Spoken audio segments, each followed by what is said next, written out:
Hello, everyone, and thank you for taking time out of your day to join us in today's webinar. I'm Blake Torfin, the Cradlepoint Solution Specialist here at Bytespeed, and I'm excited to introduce Jim Kerr, our experienced E-rate professional, John DeChant, Cradlepoint's partner sales engineer who works along Bytespeed, and Clever McCory, partner relationship manager. They will guide you through the options available for enhancing your bus connectivity solutions. Jim, if you want to go first.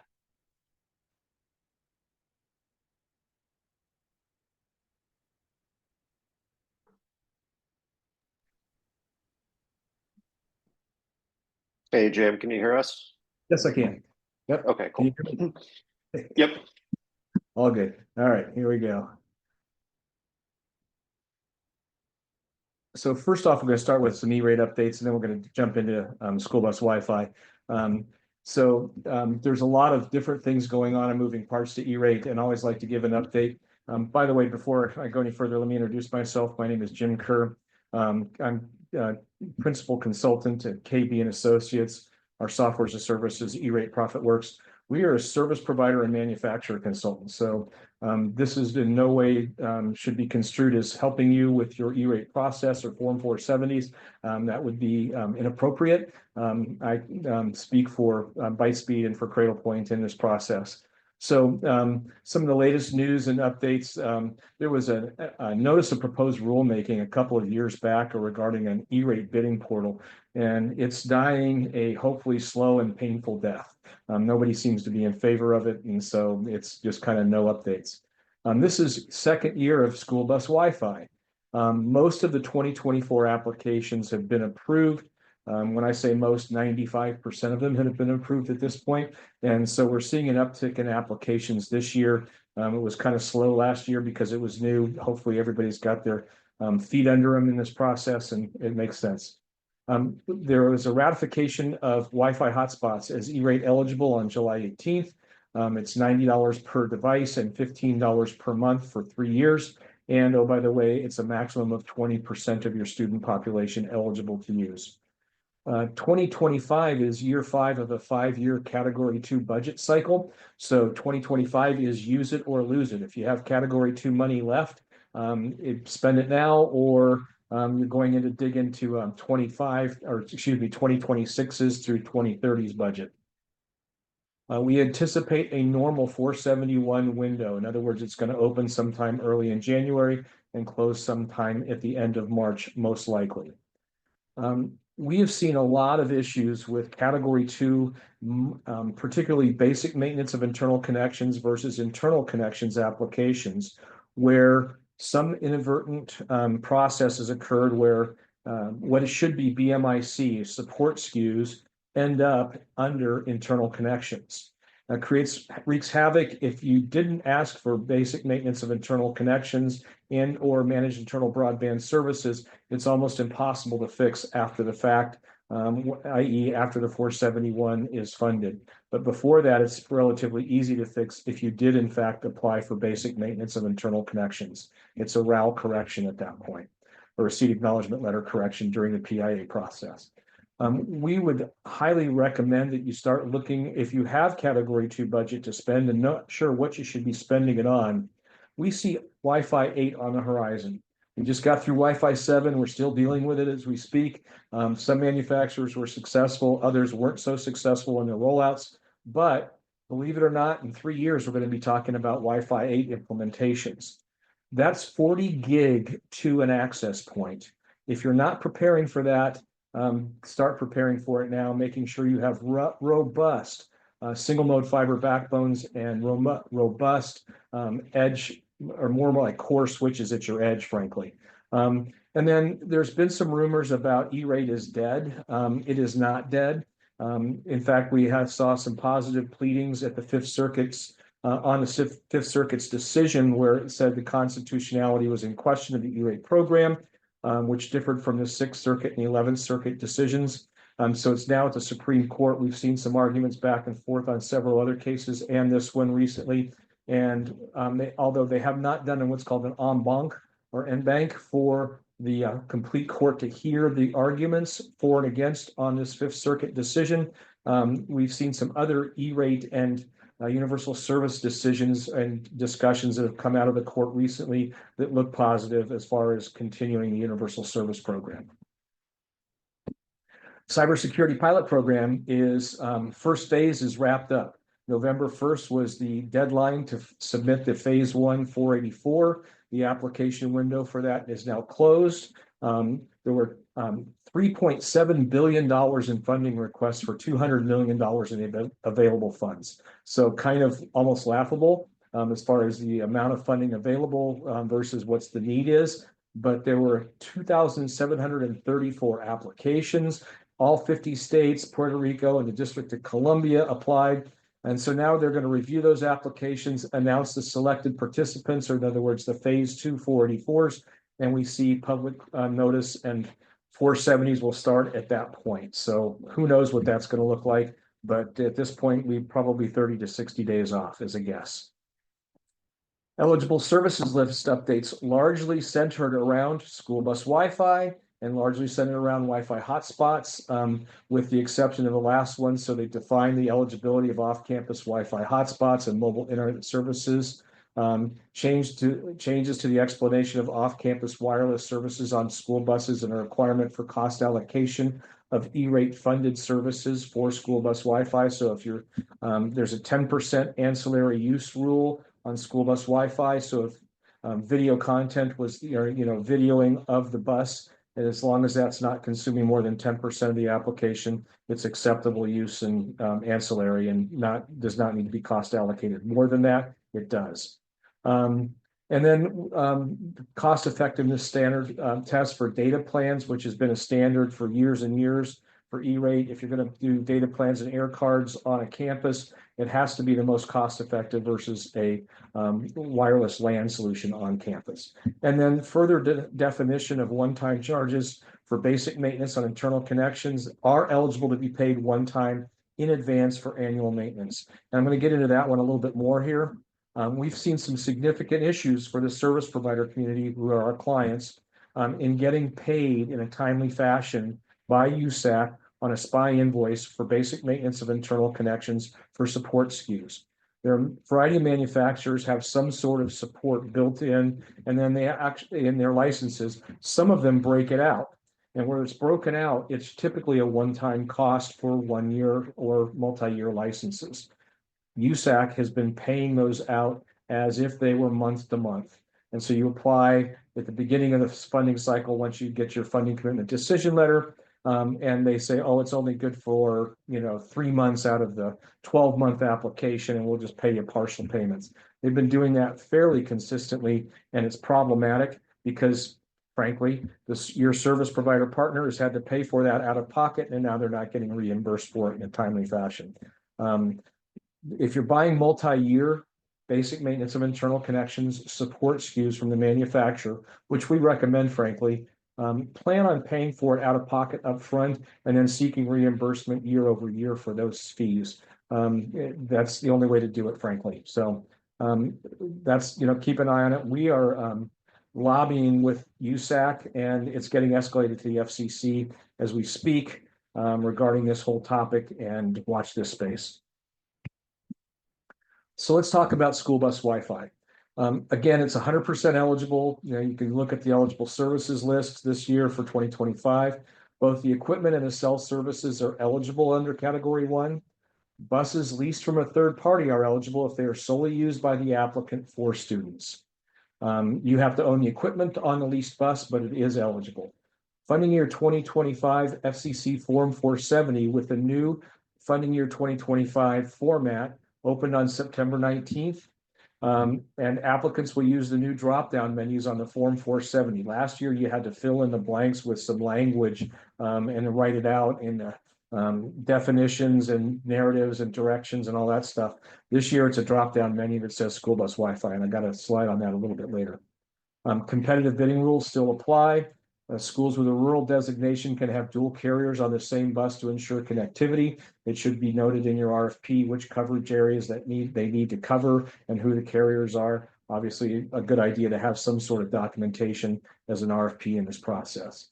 And again, it should only be used for students and staff and must comply with SIPA and acceptable use policies.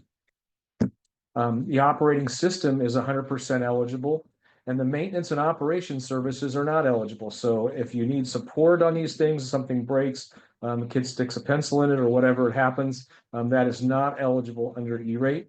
Management overlay is not eligible. And then again, go back to content and user network restrictions based on what you would typically do on the campus, off the campus. So acceptable use policies, content filtering. And then again, applicants will own the E-rate funded equipment and are expected to work with their leased or contracted school bus providers to maintain an accurate asset inventory of the E-rate funded equipment. In other words, you know where it is and what bus it's on. And then process to submit a school bus Wi-Fi. The Wi-Fi network equipment and mobile service for buses. These are the two drop-down menus. And again, you can find it on a link, but those two are drop-down menus. Mobile service for buses is one, and bus Wi-Fi network equipment is two. Put in your quantities and away you go. So the USAC has updated the 2025 Form 470 to include those selections. And if you go to how to file an FCC Form 470 learning module on the USAC website under videos and learning, you'll find a link on how to do this, and it actually has now school bus Wi-Fi network equipment locked in there. With that, that's my update. I'm going to stop share here. And based on the fact we've got a few folks, if anybody has any questions in the chat, I'm here to answer them real quick. Got a few minutes to go, and happy to do so. And I just want to make sure to thank you, Jim. Any questions regarding process or what E-rate covers? Now is the time to ask those questions, because Jim's gonna, I think he's headed to the airport in just a few minutes here, so he's going to depart us. So I'll be covering the technology aspect, hardware, and what Cradlepoint kind of brings to the table in terms of the solution itself, but I won't be able to answer anything E-rate specific. So Jim is our guy here for those questions.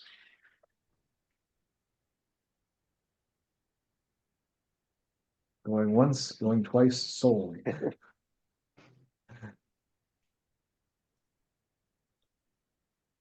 Jim, I'll say maybe I'll ask ahead. a question that I've had on my mind. I don't know if anybody's been thinking about it.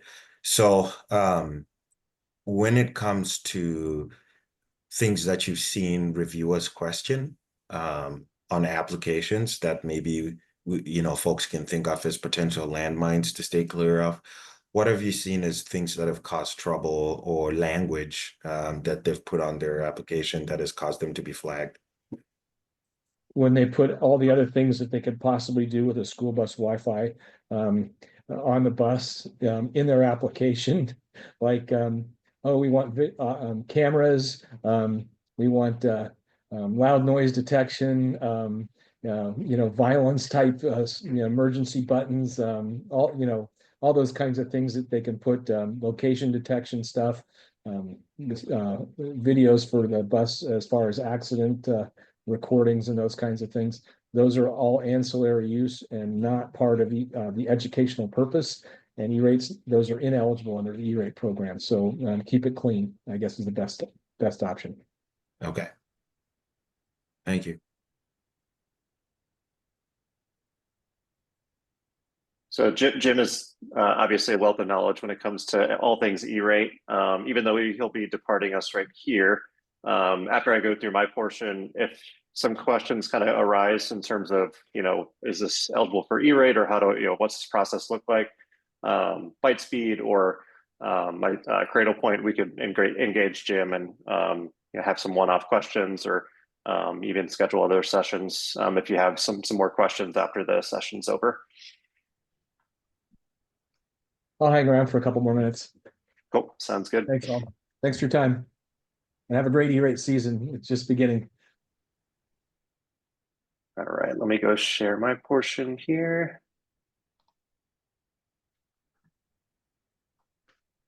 All right. Blake, can we see that okay? Yep. Awesome. Thanks, everyone. My name's John DeChant. I've been with Cradlepoint for just about 6 years now. Cradlepoint has really got our name in, in the networking world as a failover company. So think of like when you go to Starbucks or McDonald's, and if there's an internet outage, how does that business keep running and actually transact? So we've really built our name in the space with failover internet, but really as technology, 3G, 4G, 5G networks keep getting better and better, more reliable. There's so many more use cases today. Even fixed wireless access. So there's a lot of trends going on. Today we're going to focus obviously on school bus Wi-Fi, which has been really, really popular for us in the education space. So with that, I want to touch on Ericsson. So you'll see on all my slides here, it says Cradlepoint, part of Ericsson. I don't want there to be any confusion. Ericsson acquired Cradlepoint, almost 4 years ago now. And now we're actually starting to kind of unify. So Cradlepoint is not going anywhere. Really, the only thing that's changing is our name. So we're going to start being branded as Ericsson. So don't think we completely disappeared. We are definitely still here. Our products are still the same. We still have our same NetCloud manager. But Cradlepoint is basically going to be a product line under Ericsson. So just want to bring clarity to that. If you see some things in the market, or Bytespeed sends over a quote and says Ericsson, it is still a Cradlepoint product, the same products that you are already familiar with. And if you're not familiar with Ericsson, Ericsson is really behind all the infrastructure of cellular networks today around the world. So think of, the big three here in North America would be Verizon, AT&T, T-Mobile. A lot of those carriers buy hardware for the radio access networks to actually deploy that technology on cell towers. So really a cool kind of marriage between the two companies. Ericsson is really more on the core infrastructure side, and Cradlepoint is really at the edge. So there's a lot of information that can kind of be shared amongst our companies, and we're starting to kind of see the benefits of being better together there. So I just want to touch on that. So school bus Wi-Fi, and as Jim alluded to, I think one of the last things he said is, what to put on the application and what not to put on the application. This slide highlights a lot of things that maybe you shouldn't put on the application, but I do want to call out that these are really benefits of a Cradlepoint solution. Of course, it's going to provide student access to for Wi-Fi so they could do homework and so forth on the bus, and that's really the driving force behind E-rate and what actually makes it eligible. But our solutions also bring internet connectivity to be able to supply surveillance connectivity or even fleet management. Cradlepoint actually has a simple solution in terms of fleet management. You can kind of see where the device is on a map. You kind of see historical 30 days of where that bus has gone. You log into our platform and see that. A lot of school districts already have some sort of CAD system. So if you'd like to use yours and maybe just use our GPS data off of our device to feed into your system, that's something we could absolutely do. We do that a lot today. But just know that our solution is, it's much more powerful than just being able to provide, a simple Wi-Fi hotspot. It could, obviously be used for, connecting lots of other devices for the whole solution. Outside of school buses, we do, these are a couple more popular kind of trends that we're kind of just seeing in the education space: school buildings, remote learning, security cameras, digital signs, pop-up point of sale. We're actually very popular in like modular classrooms. So if a school is expanding or maybe doing some construction, and they obviously still need to have the students be learning in a classroom setting, those modular classrooms need to be connected as well. So we're very popular there. Just being able to kind of extend, I would say, that the core campus network into modular spaces like that. So we're used very widely in areas like that. Security cameras, this is absolutely huge. Just think of your campuses, and typically where you want to put a camera is kind of hard to either extend Wi-Fi out to or trench cable to. So popping up a Cradlepoint solution at a light pole makes it just easier to deploy, much more flexibility in terms of the deployment options when we really don't have any wires to run other than the Cradlepoint itself next to the camera. Pop-up point of sale, Think of like the athletic fields, very easy to pop up connectivity and be able to transact for when you have those game days and so forth. So a couple other solutions outside of school bus Wi-Fi if you're kind of thinking of utilizing Cradlepoint and other motions outside of the school bus. So the hardware itself, and this is school bus specific. These are the five in the middle here that are what we call our mobile rugged lines. So all of the devices you're seeing here are ruggedized, and that is important. You'll see there's a lot of competitors in this space, and they'll have cellular routers, but they might not have the ruggedization that we have. These are very widely used in public safety. We've been doing that for years and years. You don't want to put a router that's not ruggedized into a vehicle because as it's driving around, it's kind of getting beat up a little bit, collecting dust. These are really meant to be on the go to kind of take those, you hit a pothole and like the router's still going to be reliable. So there's a couple different form factors that we have. Basically starting with the top there, that R2100, that's what we call our router on the roof. That's one of my favorites. It's honestly the easiest to deploy. It's actually an antenna and a router and a modem all in one housing. So off of that device there's only two cables. One is a power cable and one is an Ethernet cable if you wanted to maybe use a switch to connect more Ethernet devices to. But that router on the roof basically has a 5G modem in it, and it emits a Wi-Fi 6 Wi-Fi bubble around the bus, which typically is the range is about 200 to 300 feet. So everything within the bus and surrounding it should be covered. No issue there. So that's really the easiest deployment option. And then everything else, R1900, 980, 920, 1700, all those routers will be deployed in the bus itself. So the router sits in the bus, and then you would connect a third-party antenna.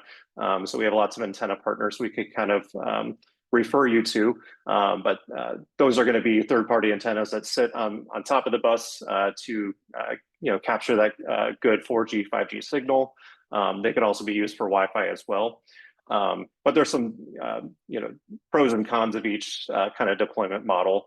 The R1900, that's kind of our workhorse 5G device. It's got multiple 4 Ethernet ports on it. You could also extend get PoE ports. So if you have any PoE devices that you need to power, we have options for PoE even in a mobile setting.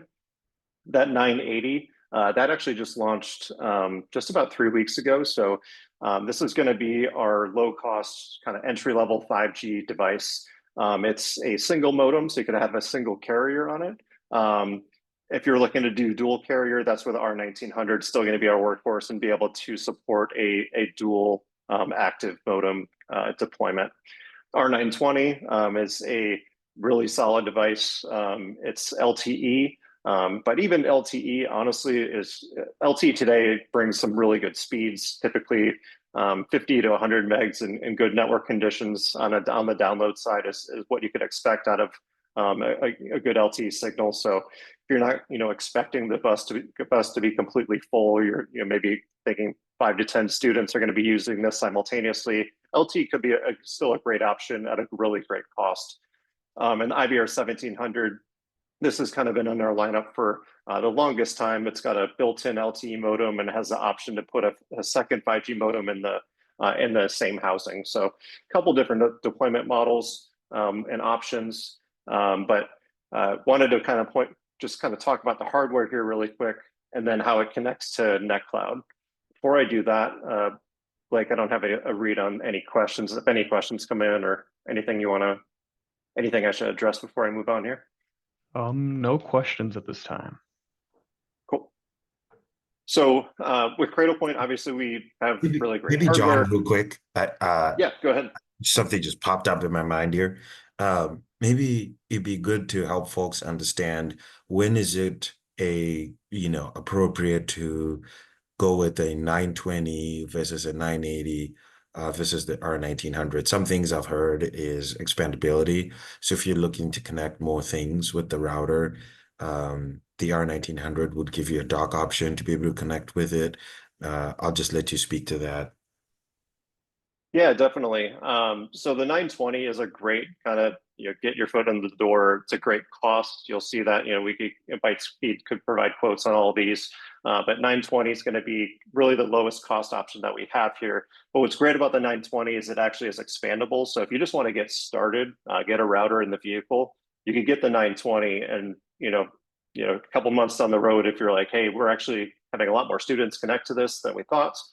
There's actually, and I'll show you at the end here, I have a slide on it. There's an expansion module you could buy for the 920, which slides right on the bottom, and you can put a 5G modem in it. So that it effectively makes it a dual active modem device, one of the modems being LTE, one of them being 5G. As Jim alluded to, if you're in a rural school district, rural school districts with E-rate are eligible to have dual modem, so they would qualify under E-rate for the hardware that's needed for that kind of solution. But that's a little bit about the 920. The 980, I would say the only con to the 980 is it's not expandable. It's just a single 5G modem, but it is a 5G modem. So this would be really good if your school district's in an urban setting, and you're expecting, I would say, roughly about 30 connected devices, or 30 connected devices or less on a single connection. The 980s are really good for kind of that client count. And anything above that, we'd be looking at the R1900. So the R1900 has a built-in 5G modem. You could put a second 5G modem in that to kind of boost the client counts on that. So those are just kind of a few of the configuration options. And I have a slide, and we'll make sure that all the attendees receive that of all the kind of spec differences. You can look on our website as well.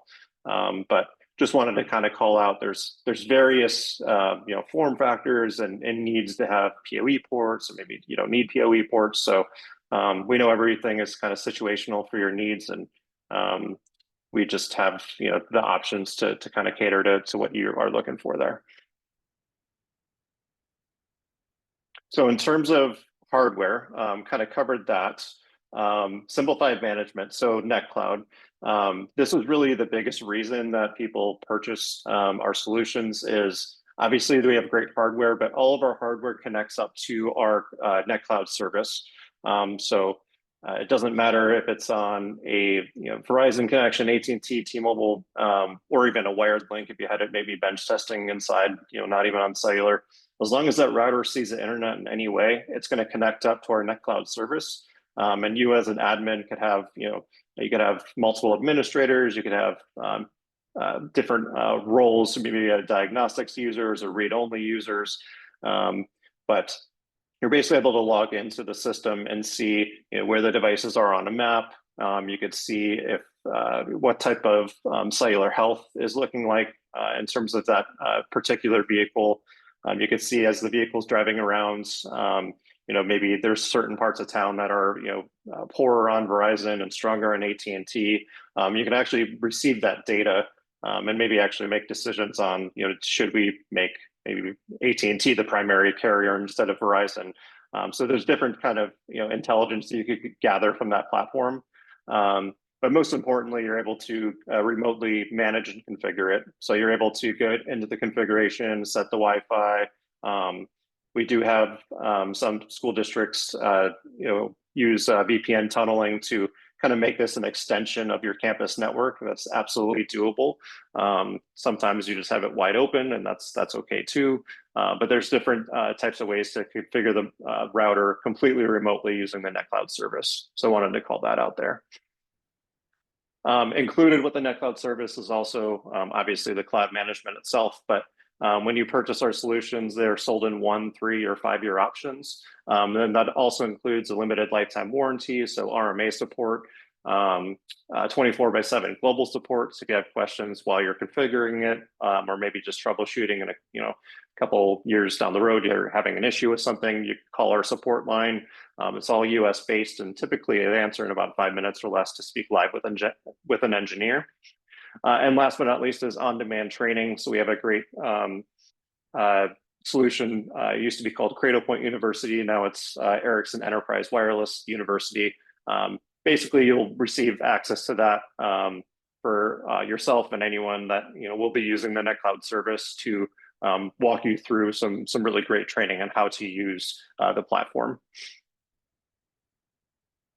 Just a little bit about just more cellular intelligence. This is kind of what I was talking about with the GPS and what you can do in terms of device tracking. You go historical and see, where has this vehicle gone, in the last 30 days, or look at just like a 12-hour time frame. That's all doable right within our own NetCloud service.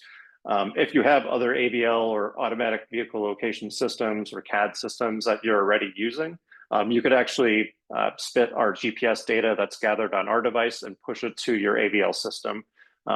We have a really great, obviously, if the antenna is going to be on the roof, that GPS is going to be the strongest GPS you could get. So a lot of school districts like to take that GPS data and put it into their own AVL system because that's going to be the most accurate. The only thing I wanted to cover on this one, so just common features among all the devices that we've talked about, covered a lot of these: NetCloud Manager, location tracking, GPS. The one I wanted to cover is ignition sensing. So again, these are purpose-built for use in vehicles. So ignition sensing basically means when the driver turns the bus on, puts a key in there, the router will obviously power up. We have something called sleep mode, and this was used really widely during COVID, but when the key is taken out of the ignition, you could actually set our Cradlepoint to still be powered. So if you want to have a school bus in a parking lot providing basically a Wi-Fi bubble hotspot, you could absolutely do that and don't have to have the bus running.